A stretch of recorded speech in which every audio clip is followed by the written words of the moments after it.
빈민은 늘 활동하기 마련이다.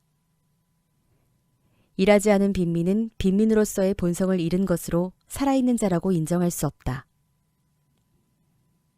내가 지나는 고쿠라쿠스의 빈민은 몽둥이로 때려도 되살아날 기미가 보이지 않을 만큼 조용했다. 실제로 죽은 것이리라. 툭툭. 마침내 빗줄기가 거세졌다. 우산을 가져오지 않았다. 어쩌면 집에 돌아가기까지 상당히 젖을지도 모르겠다고 혀를 차며 하늘을 올려다보았다. 비는 어둠 속에서 소슬하게 내렸다. 쉽게 갤 것 같지도 않았다. 5, 6간. 약 10m 앞으로 갑자기 하얀 것이 보였다. 길 한가운데 멈춰서서 목을 길게 빼고 그 하얀 것을 바라보고 있자니 하얀 것은 거침없이 내 쪽으로 다가오고 있었다. 30초도 지나지 않아 내 오른쪽으로 스치듯 지나가는 것을 보니 귤상자 같은 것에 하얀 천을 씌우고 검은 옷을 입은 사내들이 봉을 끼워 앞뒤에서 짊어지고 지나갔다. 아마도 장례식장이나 화장터로 가는 것이리라. 상자 안에는 틀림없이 갓난아기가 있으리라. 검은 사내들은 서로 말도 주고받지 않고 입을 다문 채 그 관을 짊어지고 갔다. 천하에 한밤중에 관을 짊어지는 것만큼 당연한 일도 없을 것이라 생각하고 있기라도 하다는 듯 담담하게 뚜벅뚜벅 짊어지고 갔다. 어둠 속으로 사라져가는 관을 잠시 신기하다는 듯 바라보다 뒤돌아선 순간 길 앞에서 다시 사람의 목소리가 들려오기 시작했다. 커다란 소리도 아니고 작은 소리도 아니었다. 밤이 깊었기에 의외로 반향이 심했다. 어제 태어났다가 오늘 죽는 사람도 있으니 라고 한 사람이 말하자 1000명이야. 전부 1000명이니 어쩔 수가 없어. 라고 한 사람이 답했다. 두 사람의 검은 그림자가 다시 내 옆을 스쳐 지나 순식간에 어둠 속으로 잠겨들었다. 관의 뒤를 따라가는 부산한 남학신 소리만이 빗속에 울렸다. 어제 태어났다가 오늘 죽는 사람도 있으니 라고 나는 마음속으로 되풀이해 보았다. 어제 태어났다가 오늘 죽는 사람도 있다면 어제 병에 걸렸다가 오늘 죽는 사람은 당연히 있을 터였다. 26년 동안이나 사바세계의 기운을 빨아들인 사람은 병에 걸리지 않아도 충분히 죽을 자격을 갖추고 있다. 이렇게 고쿠라쿠스이를 4월 3일 밤 11시에 오르는 것은 어쩌면 죽으러 올라가는 것일지도 몰랐다. 어쩐지 오르고 싶지 않았다. 한동안 언덕 중간에 멈춰 서 있었다. 그러나 서 있는 것은 어쩌면 죽기 위해서 서 있는 것일지도 몰랐다. 다시 걷기 시작했다. 죽음이라는 것이 이토록 사람의 마음을 움직이리라고는 지금까지 전혀 깨닫지 못하고 있었다. 정신을 차리고 보니 서 있어도 걷고 있어도 걱정이 되었다. 이대로라면 집에 가서 이불 속에 들어가도 역시 걱정이 될지 몰랐다. 지금까지는 어떻게 해서 느긋하게 살아올 수 있었던 것일까? 생각해보니 학교에 다닐 때는 시험과 베이스볼 때문에 죽음이라는 것을 생각할 여유가 없었다. 졸업한 뒤에는 펜과 잉크와 또 월급이 적다는 사실과 할멈의 잔소리 때문에 역시 죽음을 생각할 여유가 없었다. 인간은 죽는 법이라는 사실은 제 아무리 태평한 나라도 틀림없이 알고 있었지만 실제로 나도 죽을 것이라고 느낀 것은 오늘 밤이 태어나서 처음이었다. 밤이라는 한없이 크고 검은 것이 걷고 있어도 서 있어도 상하 사방에서 가두고 있고 그 안에서 나라는 형체를 녹여버리지 않고는 그냥 두지 않겠다며 다가오고 있는 듯한 느낌이 들었다. 나는 원래 느긋한 성격인 만큼 솔직히 말해서 공명심에는 냉담한 사내였다. 죽는다 할지라도 특별히 아쉬울 건 없었다. 특별히 아쉬울 건 없었으나 죽기는 아주 싫었다. 무슨 일이 있어도 죽고 싶지 않았다. 죽기란 이렇게도 싫은 것일까 하고 처음으로 깨달은 듯 여겨졌다. 비가 점점 농밀해져서 외투가 물을 머금었기에 만지면 젖은 스펀지를 누르는 것처럼 질척질척했다. 다케야마츠를 가로질러 키리스탄자카, 도쿄 분교구에 있는 언덕.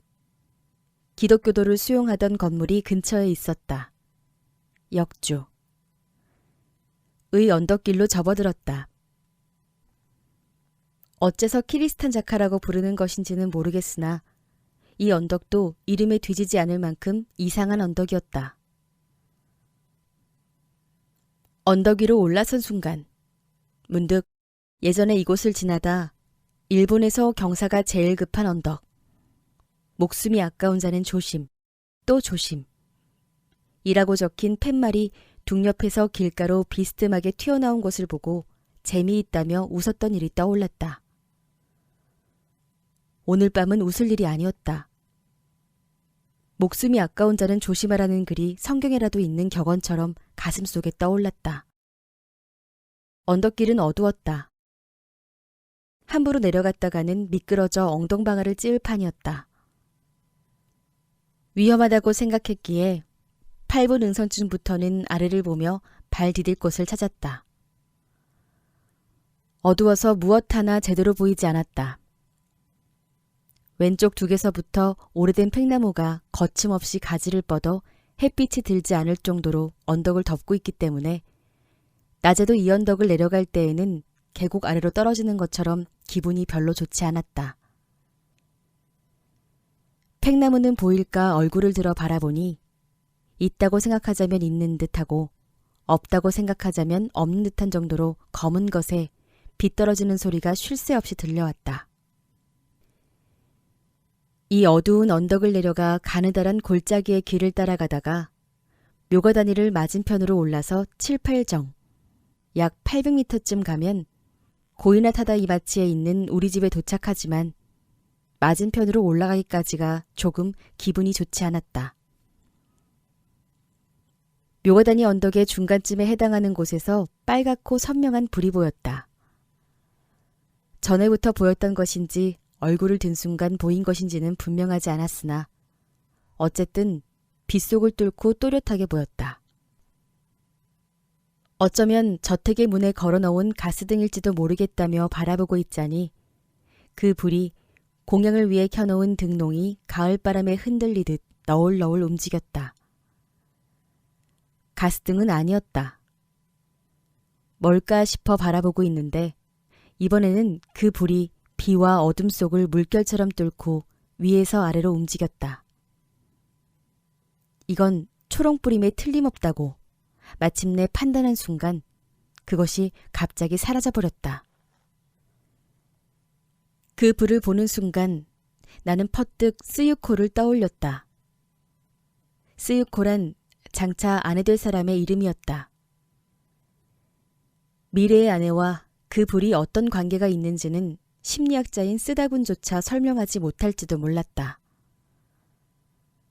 하지만 심리학자가 설명할 수 있는 것이 아니라면 떠올려서는 안 된다는 법이 있는 것도 아니리라. 그 빨갛고 선명한 꼬리가 사라져버린 밧줄 같은 불은 나로 하여금 분명히 내 미래의 아내를 순간적으로 떠오르게 했다. 동시에 불이 사라진 순간이 스유코의 죽음을 미련도 없이 떠오르게 했다. 이마를 문지르자 식은땀과 비로 미끌미끌했다. 나는 정신없이 걸었다. 언덕을 내려서면 가느다란 골짜기의 길인데 그 골짜기의 길이 끝났다 싶은 곳에서 다시 방향을 틀어 서쪽으로 완만하게 오르막을 이루는 새로운 골짜기의 길이 이어진다. 그 부근은 말하자면 고지대의 볼모지로 비가 조금이라도 내리면 남학신의 굽이 진흙으로 빨려 들어가 빠져버릴 만큼 질척였다. 어둡기도 하고 구두의 발꿈치가 흙에 깊숙이 박혀버려 쉽게는 움직일 수가 없었다. 구불구불 무턱대고 가다 보니 구기자나무 울타리라 여겨지는 곳을 날카롭게 꺾어진 모퉁이에서 빨간 불과 다시 딱 마주쳤다. 바라보니 순사였다. 순사는 그 빨간 불을 타오를 듯 내 얼굴에 들이밀며 좋지 않으니 조심하십시오 라고 툭 내뱉고 스쳐 지나갔다. 세심하게 주의를 기울이라고 한 쓰다군의 말과 좋지 않으니 조심하라고 가르쳐준 순사의 말이 비슷하다고 생각하자마자 곧 가슴이 납덩이처럼 무거워졌다.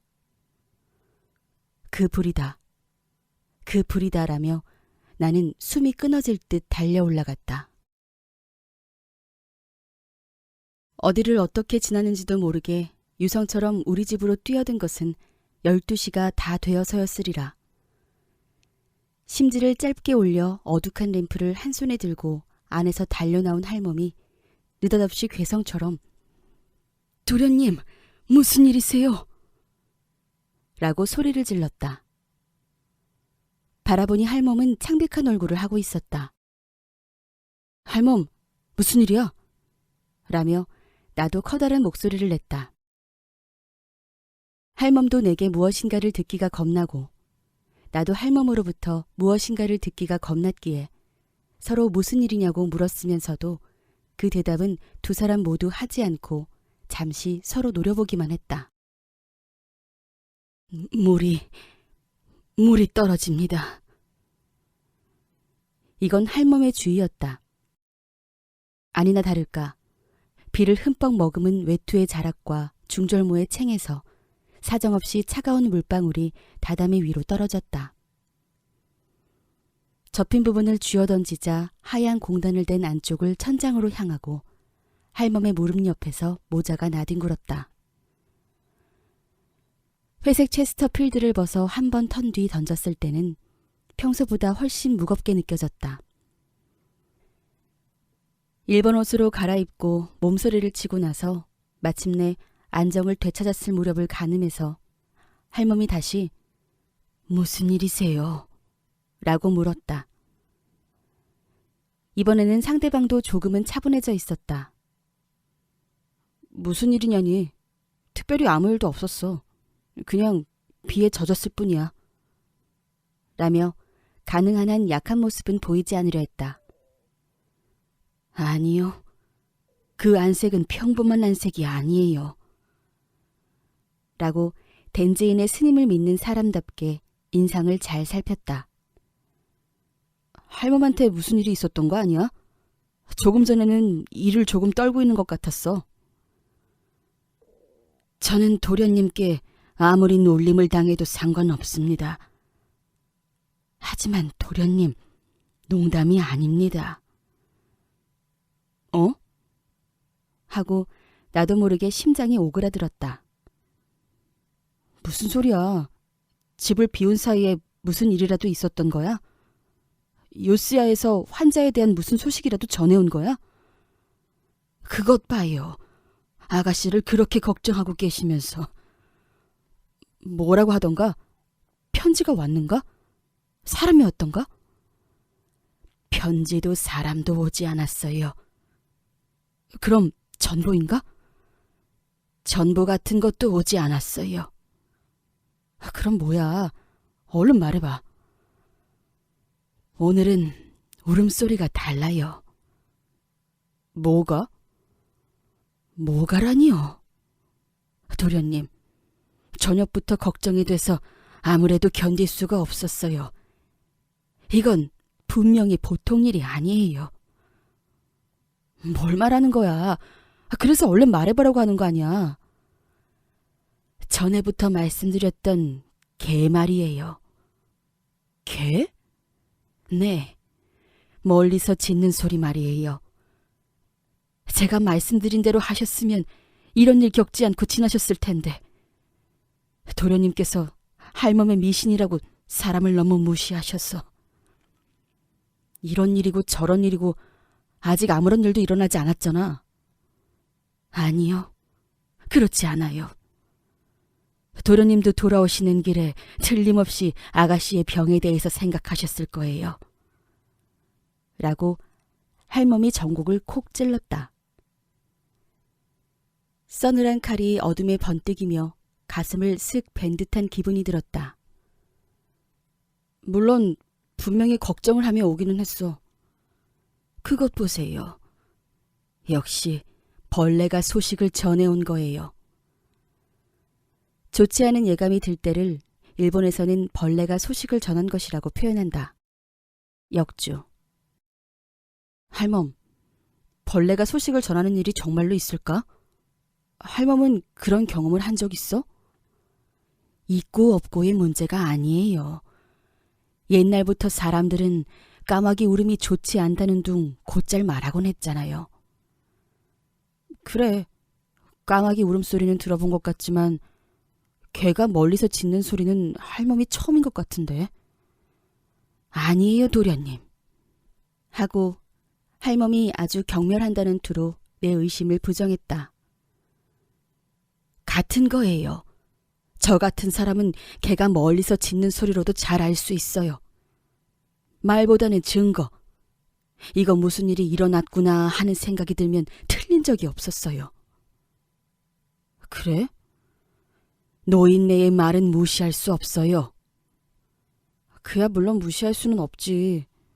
무시할 수 없다는 건 나도 잘 알고 있어. 그래서 할멈을 절대... 그런데 개 짖는 소리가 그렇게 잘 맞는가? 아직도 이 할멈의 말을 의심하고 계시네요. 그건 아무래도 상관없으니 내일 아침 요스야에 가보세요. 틀림없이 무슨 일이 있을 거예요. 제가 보장할게요. 틀림없이 무슨 일이 있다니. 그건 싫은데 뭔가 좋은 방법 없을까? 그래서 얼른 이사를 하시라고 말씀드린 건데 토련님께서 너무 고집을 부리셔서. 앞으로는 고집 부리지 않을게. 어쨌든 내일 일찍 요새에 가보기로 하지. 오늘 밤 당장 가도 상관은 없지만. 오늘 밤 가신다면 이 할멈은 집을 볼 수가 없어요. 왜? 왜냐고요? 으스스해서 견딜 수가 없어요. 하지만 할멈은 요새의 일이 걱정되잖아. 걱정이 되기는 하지만 저 역시 무서우니. 그때 마침 처마를 둘러싸고 있던 빗소리에 더해 무엇인가가 땅을 기어 돌아다니며 우짖는 소리가 어딘가에서 들려왔다. 저 소리예요. 라고 할멈이 시선을 가만히 고정시키고 작은 목소리로 말했다. 과연 음산한 소리였다. 오늘 밤에는 여기서 자기로 했다. 나는 평소와 다름없이 이불 속으로 들어갔으나 그 우짖는 소리가 마음에 걸려 눈조차 감을 수가 없었다. 보통 개가 짖는 소리는 앞도 뒤도 도끼로 팬 장작을 길게 이어붙인 것처럼 직선적인 소리다. 지금 들리는 우짖는 소리는 그렇게 간단하고 평범한 것이 아니었다.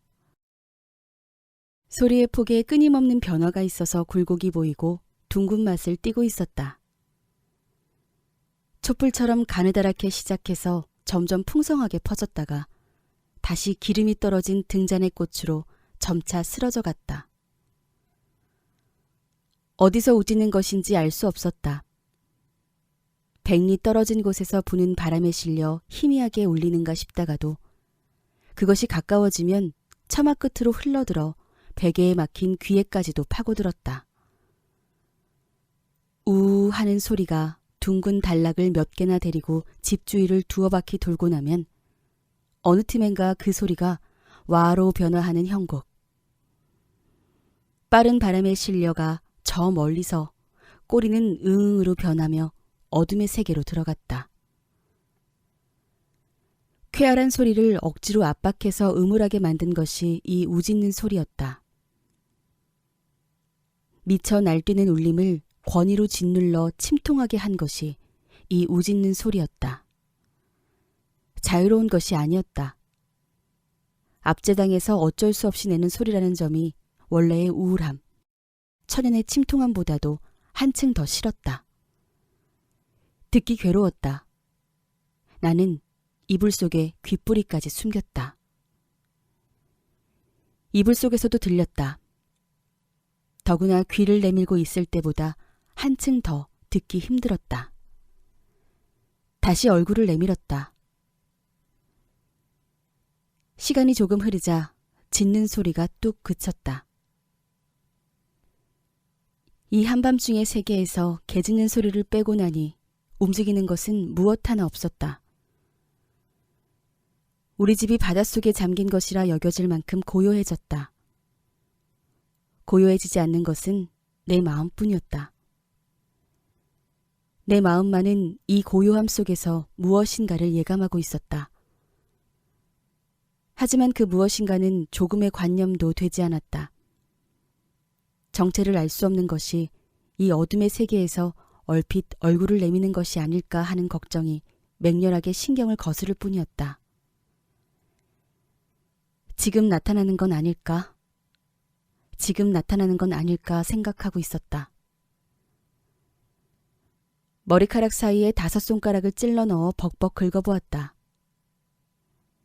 일주일 정도 목욕탕에 가서 머리를 감지 않았기에 손가락 사이가 기름으로 끈적해졌다.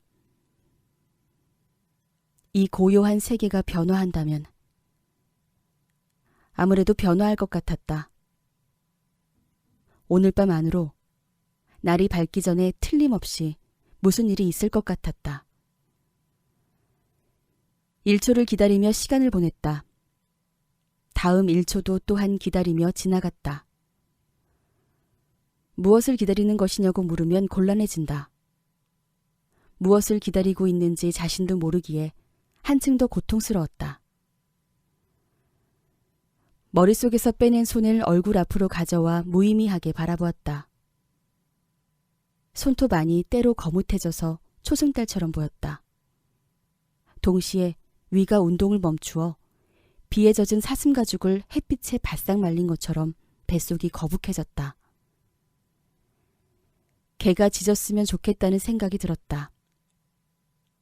짖는 동안에는 섬뜩하다는 생각이 들지만 얼마나 섬뜩한지를 알 수 있었다. 이렇게 조용해져서는 어떤 섬뜩한 일이 뒤에서 일어나고 있는지 나도 모르는 사이에 빚어지고 있는지 짐작조차 할 수 없었다. 짖는 소리라면 참을 수 있었다. 제발 짖어주었으면 좋겠다고 생각하며 몸을 뒤척여 똑바로 누웠다. 둥그런 램프의 빛이 천장에 희미하게 비쳤다. 보고 있자니 그 둥근 빛이 움직이고 있는 듯했다. 마침내 이상해지기 시작했다고 생각하자 이부자리 속에서 척추가 갑자기 흐물흐물해졌다. 그저 눈만을 크게 떠서 틀림없이 움직이고 있는 건지 아닌지를 확인했다. 틀림없이 움직이고 있었다. 평소에도 움직이던 것을 깨닫지 못하고 오늘까지 온 것인지 혹은 오늘 밤에만 움직이는 것인지는 알 수 없었다. 만약 오늘 밤에만 움직이는 것이라면 보통 일이 아니었다. 그러나 어쩌면 거북한 뱃속 때문일지도 몰랐다. 오늘 회사에서 돌아오는 길에 연못가에 있는 서양 요리점에서 새우튀김을 먹었는데 어쩌면 그게 탈이 난 걸지도 몰랐다.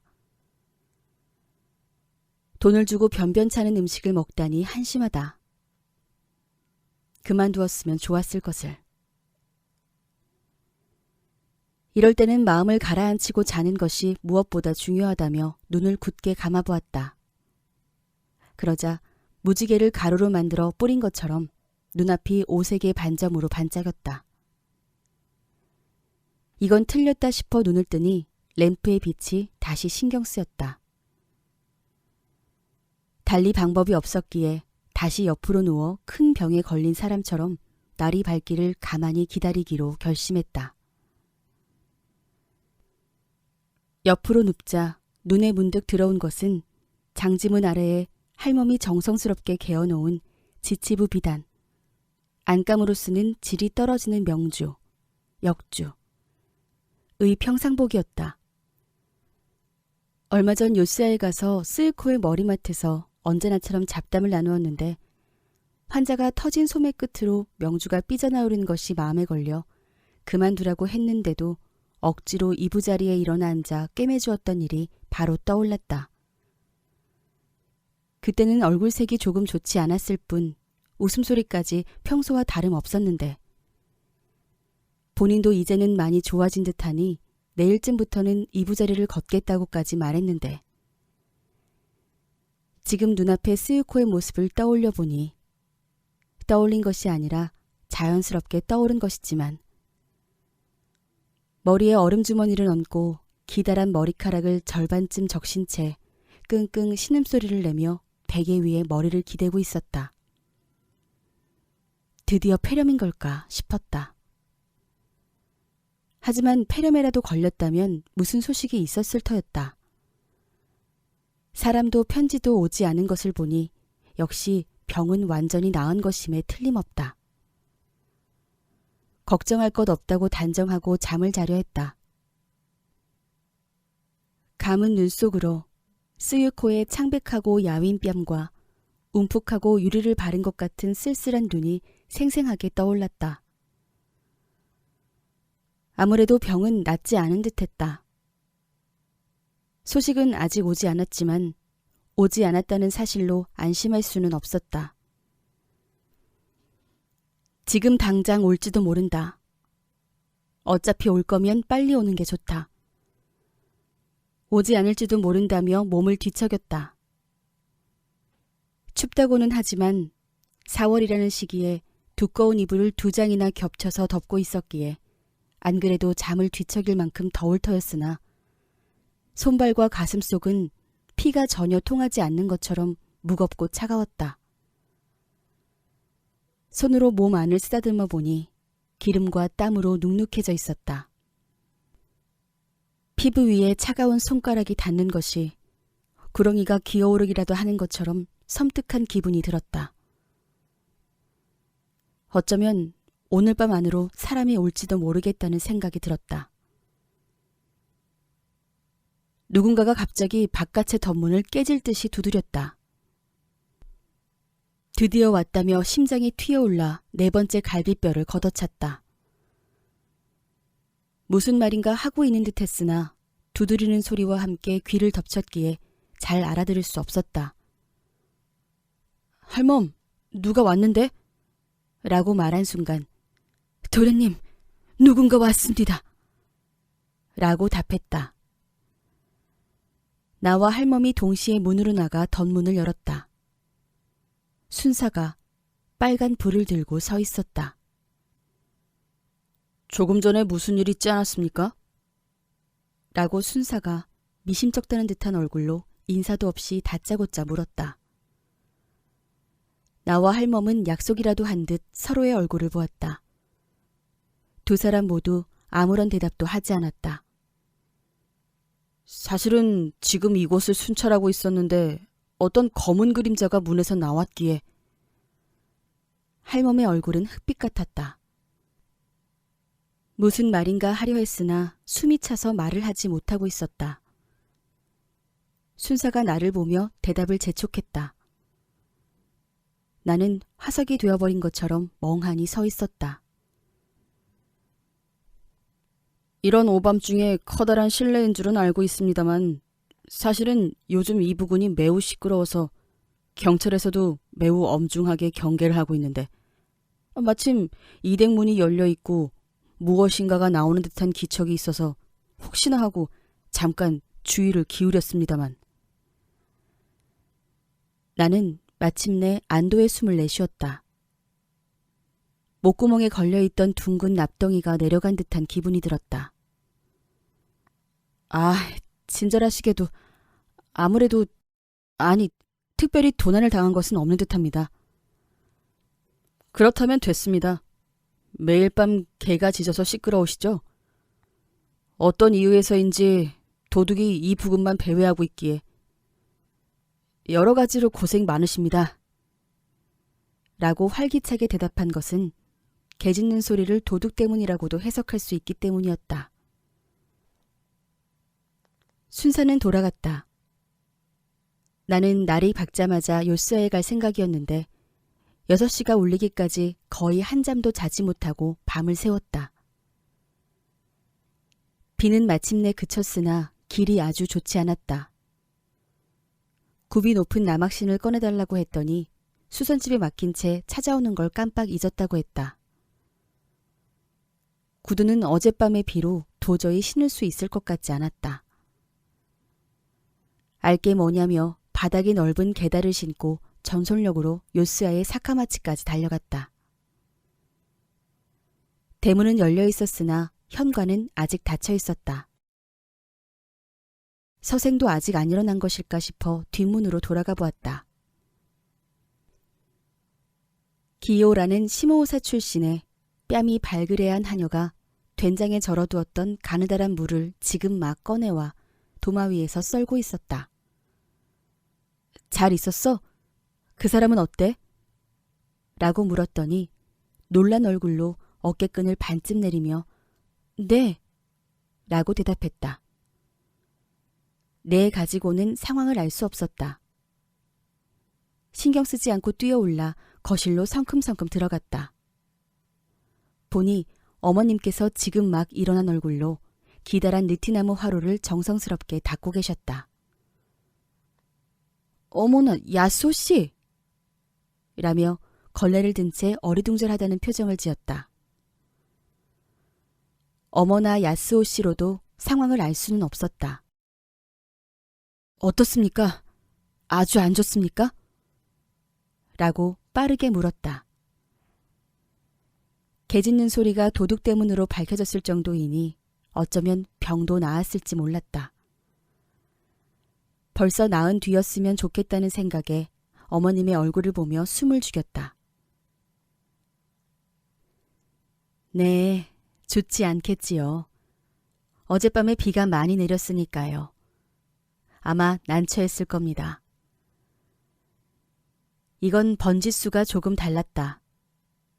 어머님의 모습을 보니 어딘가 놀란 듯 했지만 특별히 걱정스러운 것처럼은 보이지 않았다. 나는 왠지 마음이 가라앉기 시작했다. 길이 아주 좋지 않았습니다. 라며 손수건을 꺼내 땀을 닦았으나 역시 마음에 걸렸기에 저기 스유코 씨는 하고 물어보았다. 지금 세수를 하고 있어요. 어젯밤에 중앙회당의 자선음악회에 갔다가 늦게 돌아오는 바람에 그만 늦잠을 자고 말아서. 인플루엔자는? 네, 고마워요. 벌써 깨끗하게 아무렇지도 않은 건가요? 네, 감기는 벌써 나았어요. 차갑지 않은 봄바람에 흐릿하던 가랑비가 거쳐 파란 하늘 끝까지 보이는 듯한 느낌이었다.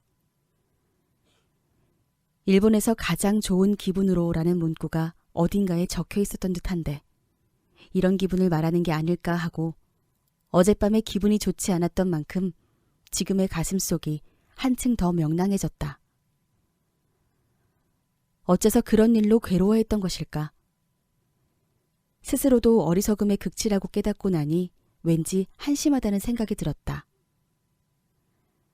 한심하다는 생각이 들자 아무리 친한 사이라고는 하지만 볼 일도 없으면서 아침 일찍부터 남의 집으로 뛰어들었다는 사실이 쑥스럽게 여겨졌다. 무슨 일로 이렇게 일찍, 무슨 볼 일이라도 생겼나요? 라고 어머님이 진지하게 물었다. 어떻게 대답해야 좋을지 몰랐다. 거짓말을 하려 해도 그렇게 순간적으로 그럴듯한 거짓말이 나올 리 없었다. 나는 달리 방법이 없었기에 네 라고 말했다. 네 라고 말한 뒤 그만둘 걸 그랬다. 큰맘 먹고 솔직하게 자백할 걸 그랬다고 바로 생각했으나 네 라고 말한 뒤였기에 달리 방법이 없었다. 네를 물을 수도 없으니 내를 살릴 수밖에 없었다. 내는 간단한 한마디지만 함부로 써서는 안 된다. 이걸 살리는 건 아주 힘든 일이다. 무슨 급한 일이라도 있나요? 라며 어머님이 캐물었다. 특별히 좋은 생각도 떠오르지 않았기에 다시 네라고 대답해놓고 스유코 씨, 스유코 씨 하고 욕실을 향해 커다란 소리로 외쳐보았다. 어머, 누구신가 했더니 일찍 오셨네요. 어쩐 일이세요? 무슨 볼일이라도 있으세요? 스유코는 남의 속도 모르고 다시 같은 질문으로 괴롭혔다. 그래, 갑자기 무슨 볼일이 생기셨다는구나. 라고 어머님이 스유코에게 대리로 대답했다. 그래요? 무슨 일이에요? 라고 스유코가 천진하게 물었다. 네, 그게 잠깐 볼 일이 있어서 근처까지 왔다가 라고 마침내 한 줄기 활로를 뚫었다. 참으로 궁색한 활로라고 마음속으로 생각했다. 그럼 저한테 볼 일이 있는 게 아니었어요? 라며 어머님이 약간 이상하다는 표정을 지었다.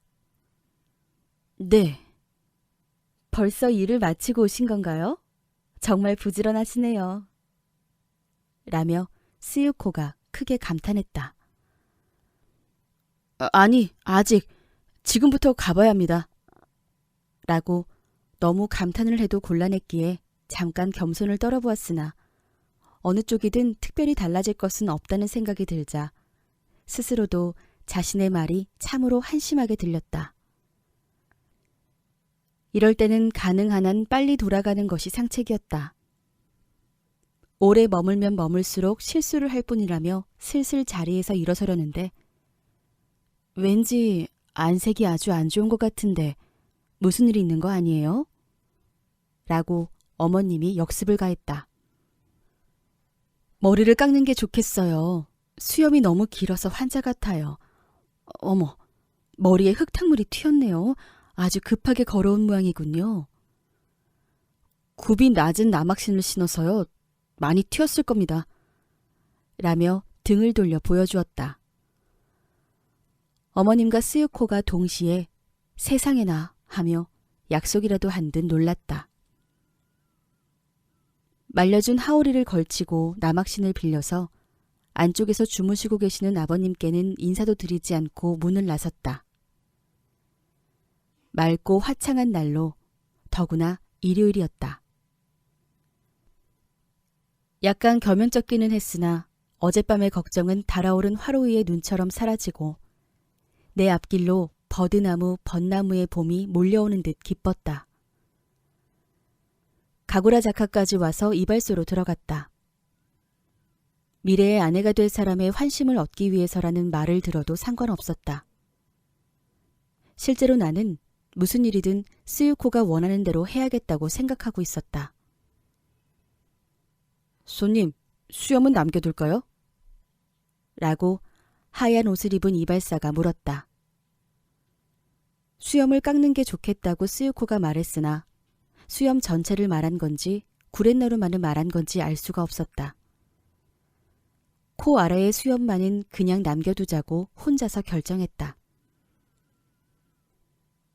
이발사가 남길까요 하고 확인을 할 정도이니 남겨도 그렇게 크게 눈에 띄지는 않을 것이 뻔했다. 켄씨, 세상에는 꽤나 멍청한 양반도 있는 모양이야. 라고 내 턱을 잡고 면도칼을 거꾸로 쥐며 화로 쪽을 힐끗 보았다. 켄씨는 화로 옆에 자리 잡고 앉아 장기판 위에서 금장과 은장의 말 2개를 자꾸만 두드리다가 누가 아니래. 유령이네, 망자네. 그건 말이지 옛날 얘기야. 전기등이 들어오는 요즘 같은 세상에 그런 엉터리 같은 일이 있을 리 없잖아. 라며 왕의 어깨 위에 차를 얹어보았다. 이봐 유공, 자네 이렇게 해서 말을 10개 쌓아 올려보지 않겠는가? 쌓으면 아타카즈시 에도의 3대 생선초밥 가운데 하나, 역주. 를 10센어치 사겠네. 이발소에서 일하는 꼬맹이는 높은 급 하나만 달린 남학신을 신었는데 생선초밥은 싫어요. 유령을 보여주면 싸워 보일게요. 라고 이제 막 세탁을 마친 수건을 개며 웃고 있었다. 유령도 유공에게까지 무시를 당할 정도이니 체면이 서지 않겠군. 이라며 내 귀밑머리를 관자놀이 부근에서부터 썩둑 잘랐다. 너무 짧지 않은가? 요즘에는 모두 이 정도입니다. 귀밑머리가 길면 기생오래비 같아서 우습습니다. 그건 전부 신경 때문이야. 자기 마음속에 무섭다는 생각이 있기 때문에 유령도 자연스럽게 우쭐해져서 나타나고 싶어지는 거야. 라고 칼날에 붙은 털을 검지와 엄지로 닦아내며 다시 겐씨에게 말을 걸었다. 맞아. 신경 때문이야. 라고 겐씨가 야마자쿠라 1904년에 발매한 당시의 담배 역주의 연기를 입에서 뿜으며 찬성했다. 신경이란 건 어디에 있는 걸까요? 라고 유공이 램프에 등피를 닦으며 진지하게 질문했다. 신경 말이야? 신경은 자네들 각자에게 있는 거야. 라고 겐씨의 답변은 조금 막연했다. 하얀 푸렴이 걸린 다다미 방의 입구에 걸터앉아 아까부터 손때가 묻은 얇은 책을 보고 있던 마스씨가 갑자기 커다란 목소리로 재미있는 얘기가 적혀 있어. 아주 재미있어. 라며 혼자서 웃기 시작했다. 뭔데? 소설인가? 식도락. 4개의 음식을 소재로 한 무라이 겐사이의 소설. 역주. 아니야? 라고 겐씨가 묻자 마스씨는 그래, 그럴지도 몰라. 라며 겉표지를 보았다. 표제로는 당세 심리 강의록, 어영부영 도인처 라고 적혀 있었다. 거참 긴 이름이군. 어쨌든 식도락은 아니잖아. 가마씨, 그건 대체 무슨 책이야? 라고 내 귀에 면도칼을 대고 빙글빙글 회전시키며 이발사가 물었다. 그게 뭐가 뭔지 모를 정신 나간 듯한 얘기가 적혀있는 책인데 혼자서 웃지 말고 조금 읽어줘. 라고 겐씨가 마스씨에게 청구했다. 마스씨가 커다란 목소리로 한 구절을 읽었다. 너구리가 사람을 홀린다고 하는데 어찌 너구리가 사람을 홀리겠습니까? 그건 전부 최면술입니다. 정말 묘한 책이군. 이라고 말한 겐씨는 연기에 둘러싸여 있었다. 일본에서 이 표현은 어리둥절하다는 의미로도 쓰이나 여기서는 굳이 직역을 택했다. 이유는 겐씨가 담배를 피우고 있기 때문이다. 나스메 소세키도 2개의 뜻 모두를 염두에 두고 쓴 문장이 아닐까 여겨진다. 역주. 제가 한 번은 오래된 팽나무로 변신한 적이 있었습니다. 그때 겐베이무라, 도쿄 신주쿠구에 존재했던 옛 지명, 역주. 의 사쿠조라는 젊은이가 목을 매러 왔습니다. 뭐야? 너구리가 무슨 말인가 하는 건가? 아무래도 그런 것 같은데? 그럼 능글맞은 너구리의 책이잖아. 사람을 바보로 하는군. 그래서? 제가 팔을 쭉 뻗고 있는 곳에 낡은 들보를 걸쳤습니다. 냄새가 아주 지독했습니다. 너구리 주제에 별 호사스러운 말도 다 하는군. 걸음통을 발판으로 삼아 휙 매달린 순간 제가 일부러 팔을 툭 떨어뜨렸기에 목매달리에 실패한 사쿠조군은 어리둥절해하고 있었습니다. 지금이다 싶었기에 갑자기 팽나무의 모습을 감추고 겐베이무라 전체에 울릴 만큼 커다란 소리로 아하하하 웃었습니다. 그랬더니 사쿠조군 굉장히 놀랐던지 사람 살려라며 들보를 내버려둔 채 꽁무니를 빼고 달아났습니다. 이거 재미있군. 하지만 너구리가 사쿠조의 들보를 빼앗아 어디에 쓰려는 걸까? 아마 고환이라도 가릴 생각이었던 게지. 아하하하 하고 모두가 한꺼번에 웃었다. 나도 웃음을 터뜨릴 뻔했기에 이발사가 면도칼을 잠시 얼굴에서 떼었다. 재밌는데? 계속 읽어봐. 라며 겐씨는 아주 흥미로운 모양이었다. 세상 사람들은 제가 사쿠조를 홀린 것처럼 말하지만 그건 좀 억지스러운 말입니다. 사쿠조 군은 홀리고 싶다며 겐베이무라를 어슬렁거리고 있었습니다. 그 홀리고 싶다는 사쿠조 군의 주문에 따라서 제가 잠깐 홀리게 해준 것뿐이었습니다. 모든 너구리 일파의 수법은 오늘날의 개업이들이 쓰고 있는 최면술로 예전부터 이 방법으로 꽤나 많은 사람들을 속여왔습니다. 서양의 너구리에게서 직접 수입한 방법을 최면법이라 칭송하고 이를 응용하는 사람들을 선생이라 부르며 우러러보는 것은 전부 서양에 침취된 결과로 저 같은 것은 남몰래 한없는 개탄을 금할 길이 없습니다. 일본 고유의 기술이 실제로 전해지고 있는데 굳이 하나에서부터 10가지 서양하고 떠들어댈 필요는 없지 않겠습니까? 지금의 일본인은 너구리를 너무 경멸하고 있는 듯하니 잠시 전국의 너구리들을 대신해서 제가 여러분께 반성을 희망하기로 하겠습니다. 묘하게 이치를 따지는 너구리로군. 하고 겐씨가 말하자 마스씨가 책을 덮고 정말 너구리의 말대로야. 예나 지금이나 나만 정신 바짝 차리고 있으면 홀릴 일은 없는 법이니까. 라며 너구리의 주장을 열심히 변호했다. 그렇다면 어젯밤에는 너구리에게 완전히 노란한 걸까? 혼자서 넌더리를 치며 이발소에서 나왔다. 다이마치에 있는 우리 집에 도착한 것은 10시쯤이었으리라.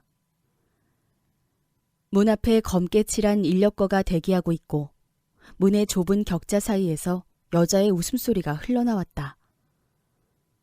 배를 울리고 현관으로 들어선 순간 틀림없이 돌아오신 거야. 라는 목소리가 들리고 장지문이 슥 열리더니 스유코가 따뜻한 봄과 같은 얼굴로 나를 맞았다. 당신 와 있었나요? 네. 돌아가시고 난 뒤 생각해봤더니 어딘가 좀 이상하다 싶어서 인력거를 타고 바로 와봤어요. 그리고 어젯밤에 있었던 일을 할멈에게서 전부 들었어요. 라며 할멈을 보고 커다랗게 웃었다. 할멈도 즐겁다는 듯 웃었다. 스유코의 은거 같은 웃음소리와 할멈의 늦새 같은 웃음소리와 나의 고리 같은 웃음소리가 조화를 이루어 천하의 봄을 7엔 10센짜리 셋집에 전부 불러 모은 것처럼 밝았다. 제 아무리 겐베이무라의 너구리라 할지라도 이만큼 커다란 웃음소리는 낼 수 없으리라 여겨질 정도였다. 그런 마음이 들어서였는지 그 이후부터 스유코는 예전보다 한층 더 나를 사랑하는 것처럼 보였다. 쓰다군을 만났을 때 그날 밤의 일들을 남김없이 들려주었더니 그거 좋은 재료로군. 내 저서 속에 넣게 해주게. 라고 말했다. 문학사 쓰다 마카타의 저서인 유령론 72쪽에 K군의 예로 실려있는 것은 나의 일을 말한다. 취미의 유전 1. 날씨 때문에 신도 미친다. 사람을 도살하여 굶주린 개를 구하라고 구름 너머에서 외치는 소리가 동해를 뒤집을 듯 흔들고 만주의 끝까지 울려 퍼졌을 때 일본인과 러시아인은 즉석에서 답하여 100리도 넘는 일대 도살장을 삭북, 북방, 중국 북방의 변경, 역주, 의 들판에 펼쳤다. 그러자 아득한 평원의 저 멀리 끝에서부터 맹견의 무리들이 피비린내 나는 바람을 종행으로 가르며 네 발 달린 탄환을 한꺼번에 쏘아올린 것처럼 달려왔다. 미친 신이 뛰는 듯이 기뻐하며 피를 마셔라 라고 말한 것을 신호탄으로 날름날름 내미는 불꽃의 혓바닥이 어두운 대지를 비췄으며 목구멍 너머로 핏줄기 솟아오르는 소리가 들렸다. 이번에는 검은 구름 끝을 요란하게 밟으며 살을 뜯어라 라고 신이 외치자 살을 뜯어라, 살을 뜯어라 라고 개들도 일제히 지저댔다. 그리고 뚝뚝 팔을 끊어먹고 깊은 아가리를 귀 밑까지 벌려 몸을 넣고 물었다. 다리 하나를 양쪽에서 물고 승강이질을 벌였다. 드디어 고기를 대부분 먹어치웠다고 생각되었을 때 다시 빽빽한 구름을 뚫고 무시무시한 신의 목소리가 들려왔다. 살 다음에는 뼈를 핥아라 라고 말했다. 이크, 뼈다. 개의 이빨은 살보다는 뼈를 씹기에 적당하다. 미친 신이 만든 개에는 미친 도구가 갖춰져 있다. 오늘의 행동을 예견하고 마련해준 이빨이 아닌가. 울려라, 울려라, 울려라 라고 이빨을 울리며 뼈에 덤벼들었다. 어떤 놈은 꺾어서 골수를 마시고 어떤 놈은 바수어 땅에 어지럽혔다. 이빨이 무딘 놈은 옆으로 비켜서서 이빨을 갈았다. 끔찍한 일이라고 이처럼 생각하며 어느 사이엔가 신바시, 도쿄 미나토 구 신바시역 일대를 일컫는지며 역주에 도착했다. 둘러보니 정차장 앞의 광장은 사람들로 가득해서 개선문을 지나기까지 이간 약 3.6m 정도의 길을 가운데만 열어놓았을 뿐 좌우로는 비집고 들어갈 틈이 없을 정도로 줄지어 있었다. 뭐지? 행렬 속에는 이상한 실크 해트를 삐딱하게 썼는데 귀 덕분에 눈이 가려지는 것을 면한 사람도 있었다. 센다이 히라, 남자용 겉옷을 만들 때 쓰는 비단 천, 역주 를 갑갑한 듯 껴입고 나나코, 특히 견사로 곱게 짠 평직물을 일컫는 경우가 많으며 하오리, 허리띠 등을 만드는 데 주로 쓰였다. 역주 에 새겨진 문장을 남의 옷처럼 뚫어져라 바라보는 사람도 있었다. 플로코트까지는 이해하겠는데 즈크, 네덜란드 마 목면의 섬유를 굵게 꼰 실로 만든 천, 돛, 텐트, 운동화를 만드는 데 쓰인다. 역주 로 만든 하얀 운동화를 신고 역시 하얀 장갑을 얘 보란 듯이 흔드는 모습은 참으로 볼만했다. 그리고 20명의 한 명꼴로 조그만 깃발을 들고 서 있었다. 대부분은 보라색 바탕에 흰 글자를 염색한 것이지만 개 중에는 하얀 천에 새까맣게 달피를 휘갈긴 것도 보였다.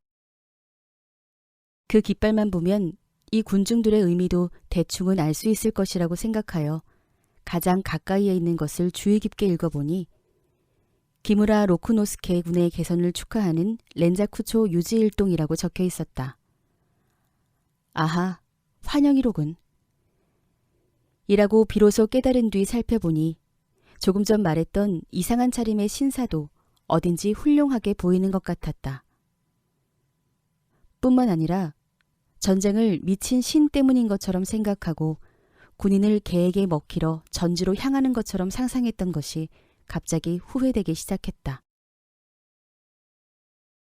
사실은 만나기로 약속한 사람이 있어서 정차장까지 가려던 것이었는데 정차장까지 가려면 반드시 이 군중을 좌우로 보면서 누구도 지나지 않은 한가운데를 오직 혼자서 걸어가야만 했다. 설마 이 사람들이 나의 시상을 꿰뚫어 보기야 했으랴만. 안 그래도 사람들의 시선을 내 한몸에 받으며 거리를 지나기가 쑥스러웠는데 개에게 물어뜯기다 살아남은 자의 가족이라는 말을 들으면 틀림없이 화를 낼 것이라는 생각이 들었기에 한층 더 몸이 굳어오는 것을 아무렇지도 않다는 표정으로 서둘러 발걸음을 재촉해 정차장의 돌계단 위에 도착하기까지는 약간 진땀을 뺐다. 구내에 들어서 보니 그곳에서도 환영 인파 때문에 쉽사리 목적지에 갈 수가 없었다. 간신히 1등 대합실에 도착해 보니 약속한 사람은 아직 오지 않은 듯했다. 난로 옆에서 붉은 모자를 쓴 사관이 뭐라고 쉴 새 없이 이야기하며 때때로 허리에 찬 깔을 쩔거기고 있었다. 그 옆으로 실크 해트가 둘 나란히 서 있었는데 그중 한 명은 둥그렇게 떠도는 담배 연기에 휩싸여 있었다. 그 맞은편 구석에서는 시로에리, 기혼 여성이 기모노를 입을 때의 정식 예장, 역주, 를 입은 젊은 부인이 품이 있어 보이는 50줄의 부인과 옆 사람에게는 들리지 않을 만큼 낮은 목소리로 무엇인가 속삭이고 있었다. 도잔, 산토메에서 온 줄무늬 면포, 역주, 으로 만든 하오리를 입고 사냥 모자를 삐딱하게 얹은 남자가 와서 입장권은 받지 않습니다. 개찰장 안은 이미 꽉 찼습니다. 라고 급히 알렸다. 대부분 잘 아는 사람들인 듯 했다. 방의 중앙에 비치해 놓은 테이블 주위에서는 기다림에 지쳐버린 사람들이 한데 모여 신문이나 잡지를 뒤적이고 있었다. 진지하게 읽는 사람은 극히 드물었으나 뒤적거리고 있다고 말하는 편이 적당할 것이다.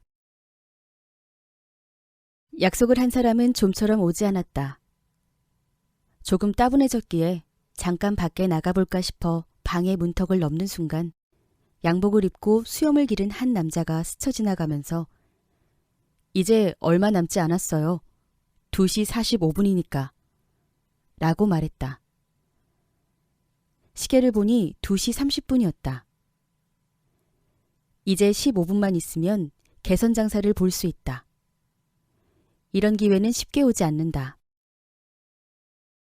여기까지 온 김에 라고 말하면 신뢰가 될지도 모르겠지만 실제로 나처럼 도서관 이외의 공기를 그다지 마셔본 적이 없는 사람은 일부러 환영을 위해 신바시까지 올 일도 없을 테니 마침 잘 됐다. 보고 가자고 마음을 정했다.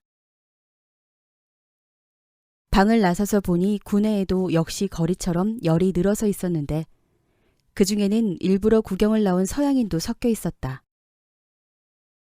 서양인까지 구경을 나올 정도이니 제국의 신민인 나는 말할 것도 없이 환영을 해야 한다.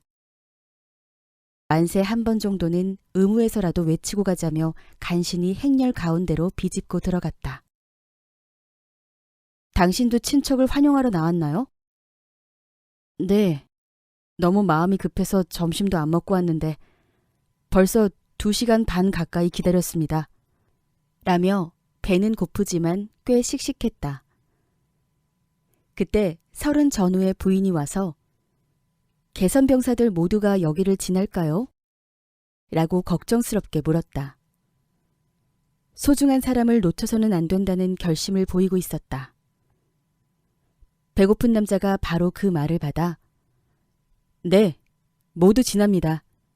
한 사람도 빠짐없이 지나니까 2시간이고 3시간이고 여기에 서 있기만 하면 틀림없습니다. 라고 대답하는 것을 보니 자신이 있는 모양이었다.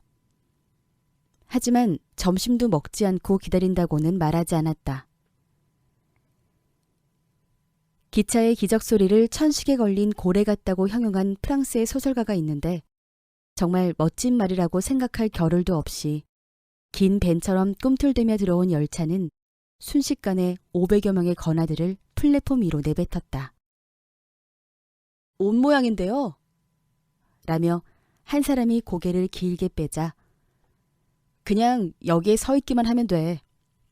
라며 배고픈 남자는 태연하게 움직이려는 기색도 없었다. 그 남자에게 있어서는 도착을 하든지 말든지 상관없는 모양이었다.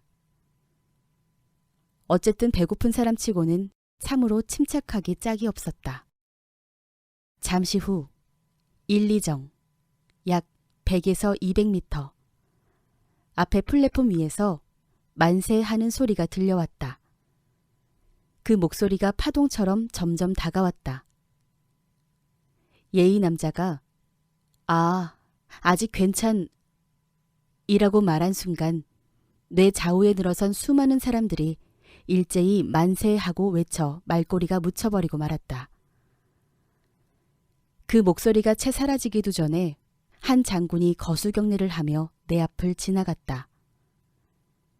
희끗희끗하고 빛이 바랜 수염을 한 조그만 사람이었다.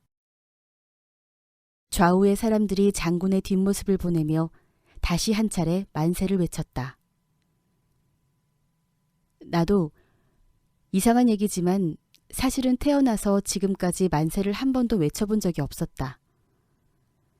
만세를 외쳐서는 안 된다고 누군가 내게 말한 기억은 애초부터 없었다. 또한 만세를 외치는 것은 좋지 않다고 생각하고 있는 것도 물론 아니었다. 하지만 그런 자리에 임해서 커다란 소리를 내려 해도 되지 않았다. 돌멩이로 기관지를 막아버린 듯 아무리 애를 써도 만세가 목구멍에 들러붙은 것처럼 움직이질 않았다. 아무리 애를 써봐도 나오지 않았다. 그래도 이번에는 내보겠다고 아까부터 결심하고 있었다. 사실은 빨리 그런 기회가 왔으면 좋겠다고 기다리고 있었을 정도였다. 옆에 선생은 아니지만 아, 괜찮아 하며 안심하고 있었다. 천식에 걸린 고래가 포효한 순간부터 드디어 왔구나라고까지 각오를 하고 있을 정도였으니 주위 사람들이 와 하자마자 그 뒤를 따라서 바로 하려고 사실은 목구멍까지 넘어왔었다. 막 내려는 순간 장군이 지나갔다. 장군의 햇볕에 그을린 얼굴빛이 보였다. 장군의 수염 속으로 희끗희끗한 것이 보였다. 그 순간 막 나오려던 만세가 딱 멈춰버리고 말았다. 왜? 왜인지 어찌 알겠는가. 이런 이유에서다 저런 이유에서다 하는 것은 사건이 지나간 뒤 냉정한 머리로 돌아왔을 때 당시를 회상해보고서야 비로소 분석해낼 수 있는 지식에 지나지 않는다. 왜 그랬는지를 알 정도였다면 애초부터 주의해서 만세가 되돌아가는 것을 막을 수 있었을 것이다. 예기치 못한 갑작스러운 작용에 분별 있게 대처한다면 인간의 역사는 무사태평할 것이다. 내 만세는 내 지배권 밖에서 초연하게 멈춰버린 것이라고 말할 수밖에 없었다. 만세가 멈춰버리자 그와 동시에 가슴으로 말로 표현할 수 없는 파동이 치밀어 오르고 두 눈에서는 두 줄기 눈물이 떨어졌다. 장군은 태어나면서부터 얼굴이 검은 사람이었을지도 모른다.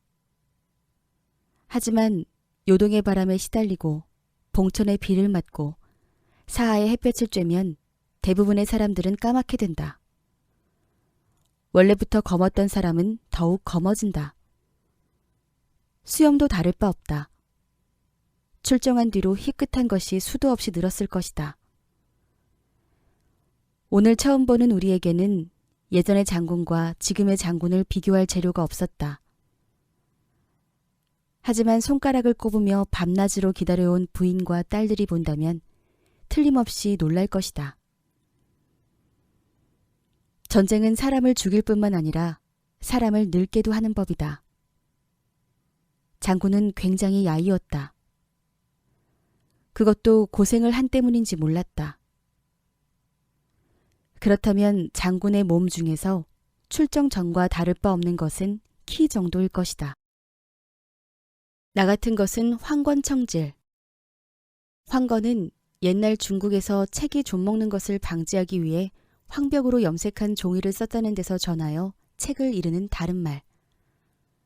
청질은 청포를 사용한 책사계, 전하여 책, 역주. 속에 기거하면서 서재 이외에서는 무슨 일이 일어나는지 몰라도 상관없는 천하의 일민이다. 평소 신문에서 전쟁 소식을 읽지 않은 것도 아니고 그 상황을 시적으로 상상해보지 않은 것도 아니었다. 하지만 상상은 어디까지나 상상에 지나지 않으며 신문은 이리저리 아무리 둘러봐도 종이 나부랭이에 지나지 않는다. 따라서 아무리 전쟁이 계속되어도 전쟁다운 느낌은 들지 않았다. 그처럼 속편한 사람이 정차장으로 섞여 들어가 가장 먼저 본 것이 볕에 그을린 얼굴과 서리에 물든 수염이었다. 전쟁은 눈앞에 보이지 않지만 전쟁의 결과, 틀림없는 결과의 한 조각, 그것도 움직이는 결과의 한 조각이 눈동자를 스치고 지나갔을 때는 그 한 조각에 의해서 만주의 넓은 들판을 뒤덮은 대전쟁의 광경이 생생하게 머릿속에 그려졌다.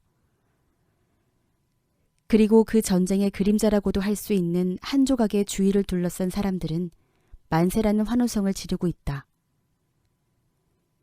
이 목소리는 말하자면 만주 벌판에서 일어난 함성의 반향이었다. 만세의 뜻은 글자 그대로 만세에 지나지 않지만 함성이 되면 그 분위기가 아주 달라진다. 함성은 와 하는 것일 뿐 만세처럼 의미도 아무것도 없다. 하지만 그 의미가 없다는 점에 크고 깊은 사정이 숨어 있는 것이다. 사람의 목소리에는 노란 것, 탁한 것, 맑은 것, 굵은 것 등 여러 가지가 있으며 그 말투도 또한 분류할 수 없을 정도로 여러 가지지만 하루 24시간 중에서 23시간 55분까지는 모두 의미 있는 말을 사용한다. 옷에 관한 건, 밥에 관한 건, 단판에 관한 건, 거래에 관한 건, 인사에 관한 건, 잡담에 관한 건. 하나같이 건이라는 이름이 붙은 것이 모두의 입에서 나온다. 결국 건이 없으면 입에서는 아무것도 나오지 않을 것이라고까지 생각된다. 따라서 건도 없는데 의미를 알 수 없는 음성을 낸다는 것은 평범한 일이 아니다. 내봐야 아무런 쓸모도 없는 소리를 사용한다는 것은 경제주의적 관점에서 봐도 공리주의적 관점에서 봐도 득될 것이 없다. 그 득될 것도 없는 소리를 조심성 없이 다른 사람이 듣게 하여 아무런 이유도 없이 죄 없는 고막에게 피해를 주는 것은 어쩔 수 없는 경우가 아니면 안 된다. 함성은 그 어쩔 수 없음을 푹 고고 삶아서 농축한 목소리다. 죽느냐 사느냐, 이승이냐 지옥이냐 하는 아슬아슬한 경우에 처해서 몸서리 쳐질 때 자연스럽게 횡격막 밑에서 솟아오르는 지성의 목소리다. 살려달라는 말 속에는 진심이 담겨 있을 것이다. 죽여버리겠다는 말 속에도 진심이 담겨 있지 않을 리가 없다. 그러나 의미가 통하는 만큼, 그만큼 진심은 적어진다. 의미가 통하는 말을 사용할 만큼의 여유, 분별이 있을 때는 일심불란의 경지에 달했다고는 할 수 없다. 함성에 이와 같은 인간적인 요소는 포함되어 있지 않다. 와 하는 것이다. 이 와 속에는 비아냥거림도 없고 사려도 없다. 도리도 없고 도리에 어긋나는 것도 없다. 거짓도 없고 술수도 없다. 처음부터 끝까지 와인 것이다. 결정이 된 정신이 단번에 파열해서 사방팔방의 공기를 진동시키며 와 하고 울린다. 만세의, 살려줘의, 죽여버리겠어의 그런 치졸한 의미는 담겨있지 않다. 와 그 자체가 바로 정신인 것이다. 영인 것이다. 인간인 것이다. 진심인 것이다. 그런데 인간 세계의 숭고한 느낌은 귀를 기울여 이 진심을 들었을 때 비로소 향수할 수 있는 것이라고 생각한다. 귀를 기울여서 수십 명, 수백 명, 수천 명, 수만 명의 진심을 한꺼번에 들었을 때 그 숭고한 감정은 비로소 무상절대의 오묘한 경지에 들어간다. 그들은 마중을 나온 사람들인 듯 표정이 장군과는 사뭇 달랐다. 환경에 영향을 준다는 맹자의 말은 어렸을 때부터 들어왔지만 전쟁에서 돌아온 사람과 국내에서 생활하던 사람의 인상은 이렇게도 달라 보이는 걸까 하는 생각이 들자 한층 더 감개무량했다. 다시 한번 장군의 얼굴이 보고 싶어서 까치발을 해보았지만 소용없는 일이었다. 그저 장외에 모여있는 수만 시민들이 힘껏 외쳐대는 함성에 정차장의 유리창이 깨져버릴 정도로 울리고 있을 뿐이었다. 내 전후 좌우에 있던 사람들이 드디어 열을 풀고 입구 쪽으로 몰려들었다.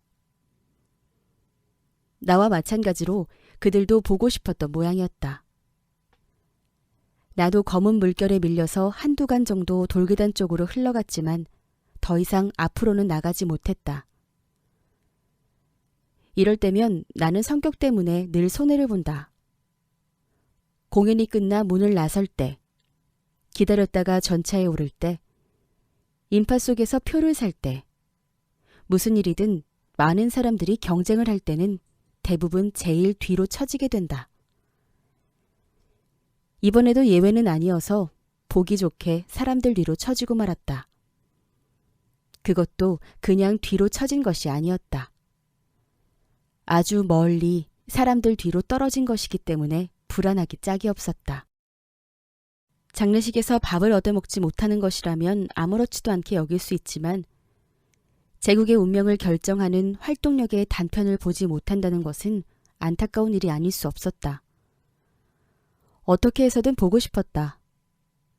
그 순간 광장을 뒤덮은 만세소리가 절벽에 부딪힌 커다란 파도 같은 기세로 내 고막에 울려 퍼졌다. 더 이상 참을 수가 없었다. 무슨 수를 써서라도 봐야만 한다. 문득 떠오른 생각이 있었다. 작년 봄, 아자부, 도쿄 미나토구의 지명, 외국 공간이 많다. 역주. 의 한 거리를 지났는데 높다란 토담이 있는 넓은 저택 안에서 여러 사람들이 모여 놀고 있는 것인지 재미있게 웃는 소리가 들려왔다. 그 순간 나는 무슨 마음에서였는지 잠깐 집안을 들여다보고 싶다는 생각이 들었다. 틀림없이 분위기 탓이었을 것이다. 분위기 때문이 아니라면 그렇게 멍청한 생각을 했을 리가 없다. 원인이야 어찌됐든 보고 싶은 것은 보고 싶은 것이기에 원인에 따라서 마음을 바꿀 수는 없었다. 하지만 조금 전에 말한 것처럼 높은 토담 너머에서 웃고 있었기 때문에 벽에 구멍이라도 뚫려 있지 않는 한 그 누구도 마음먹은 대로 소망을 이룰 수가 없었다. 사방의 상황으로부터 도저히 볼 수 없다는 선고를 받으면 더욱더 보고 싶어진다. 어리석은 얘기지만 나는 잠깐이라도 저택 안을 보지 못하면 맹세코 이 마을을 떠나지 않겠다고 결심했다. 그러나 안내를 청하지도 않고 남의 집에 들어가는 것은 도둑이나 하는 짓이다. 그렇다고 해서 안내를 청해 들어가기는 더욱 싫었다. 이 저택 안 사람들의 신세를 지지 않고 내 인격에도 상처를 주지 않고 정정당당하게 보지 않으면 속이 풀리지 않을 것이다. 그러자면 높은 산에서 내려다보거나 풍선 위에서 바라보는 수밖에는 달리 명안이 없었다. 하지만 두 가지 모두 당시의 경우에 맞는 손쉬운 방법이라고는 말할 수 없었다. 그래, 그렇다면 내게도 생각이 있다. 고등학교 시절에 연습했던 높이뛰기 기술을 응용해서 뛰어올라 잠깐 보기로 하자. 참으로 묘안이었다. 다행히 지나는 사람도 없었고 있다 하더라도 내가 뛰어오르겠다는데 누가 뭐라고 하겠는가. 꼭 해내고 말겠다는 생각으로 일시에 두 다리에 힘을 주어 뛰어올랐다. 숙련의 결과란 참 무시무시한 것으로 그 토다미로 얼굴 정도가 아니라 어깨까지가 내 생각대로 솟아올랐다.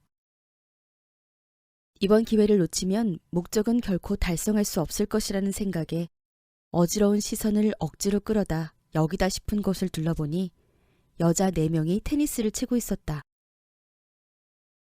내가 뛰어오른 것을 신호탄으로 4명이 입을 맞추기라도 한 듯 호호호 하며 높은 소리로 웃었다. 뭐야? 하는 순간 털썩하고 다시 전처럼 지면에 서 있었다. 이건 내가 생각하기에도 우스운 일이었다. 모험의 주인공인 나조차도 너무 한심해서 지금까지 아무에게도 이야기를 하지 않았을 만큼 스스로도 우습다고 생각하고 있다. 하지만 우습다거나 진지하다거나 하는 것은 상대와 경우에 따라서 변화하는 것이지 높이뛰기 그 자체가 우습다는 건 아니다. 여자들이 테니스를 치고 있는데 내가 뛰어올랐기 때문에 우스운 것이지 로미오와 줄리엣을 보기 위해서 뛰어올랐다면 조금도 우습지 않을 것이다. 로미오 정도로는 아직 우스움을 떨쳐버릴 수 없다고 한다면 나는 한 걸음 더 전진하겠다. 이 개선장군. 이름 높은 위인을 보기 위해서 뛰어오르는 것은 우스운 일이 아닐 것이다. 그래도 우스울지 모른다고? 우습든지 말든지 내 알 바 아니다. 보고 싶은 건 누가 뭐래도 보고 싶은 것이다. 뛰어오르자.